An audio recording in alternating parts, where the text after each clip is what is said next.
सिद्धेभ्यः ओम नमः सिद्धेभ्यः। पत्रं यत्र विहायसि प्रविपुले स्थातुं क्षणं नाक्षमं तत्त्वास्ते गुणरत्नरोहणगिरे यो देवदेवो महान्। चित्रं नात्र करोति कस्य मनसा दष्टो पुरो श्रीपुरो पुरे सश्री पार्श्वजिनेश्वरो विजयते दिग्वाससां शासनम्।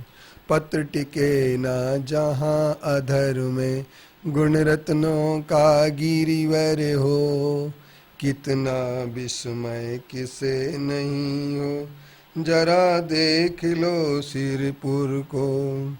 देवों के भी देव पार्श्व जिन अंतरिक्ष में शांत रहे युगों युगों तक दिगंबरों का जिन शासन जयवंत रहे।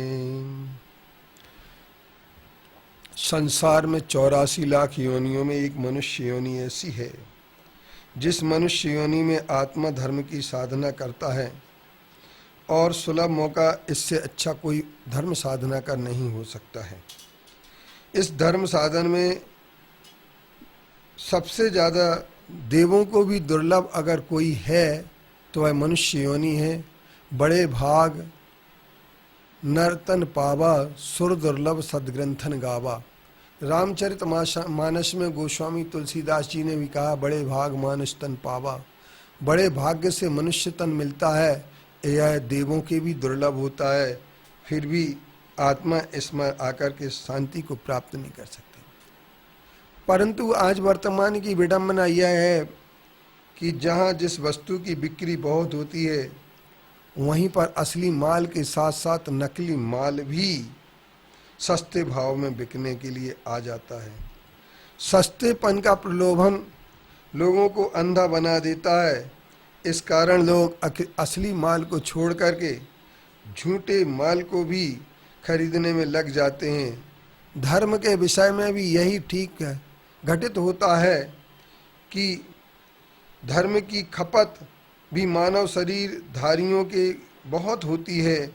इस कारण धर्म के नाम पर नकली माल भी बिकता है और ऐसी स्थिति में बुद्धिमान पुरुष मुख्य कार्य यह करता है कि प्रलोभन को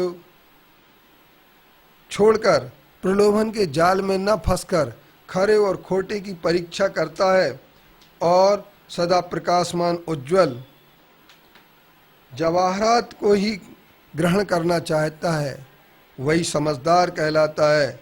लेकिन जहाँ जवाहरात मिलते महंगे मिलते हैं वहीं पर सस्ते रूप से हमें मिलने वाली चीज़ें भी मिलती हैं, लेकिन सस्ते को खरीद करके सस्ता रोवे बार बार और महंगा रोवे एक बार। अर्थात सस्ते लोग कई योनियों में भटकते रहते हैं।